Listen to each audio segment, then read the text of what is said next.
Well, today we're going to talk about some very specific, actionable principles that you can apply for your own life and business. There's a guy by the name of Thomas Edison. He has the most patents in the U.S. history. And Thomas Edison is a guy that I studied growing up. And what Thomas Edison says is knowledge without application is meaningless.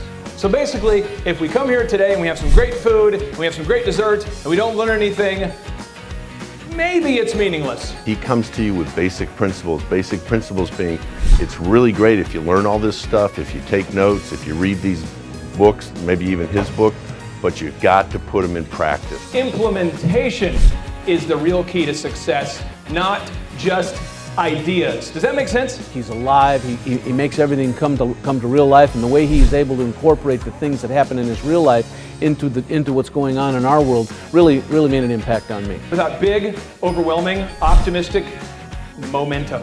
Big, overwhelming, optimistic momentum. If you approach every day with big, overwhelming, optimistic momentum, you can succeed. Okay? But if you approach every day with like, well, it probably won't work, then you're right.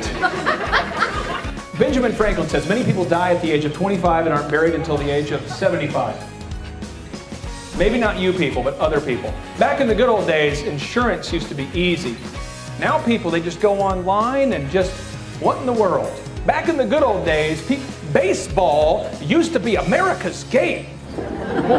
Deal with it. The world is changing, right?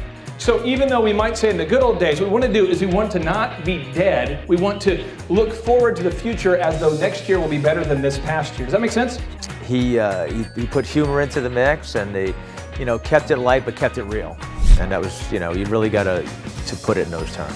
Somebody in this room, there might only be one person in this room that needs to hear this, but one person in this room believes you're not worthy of success.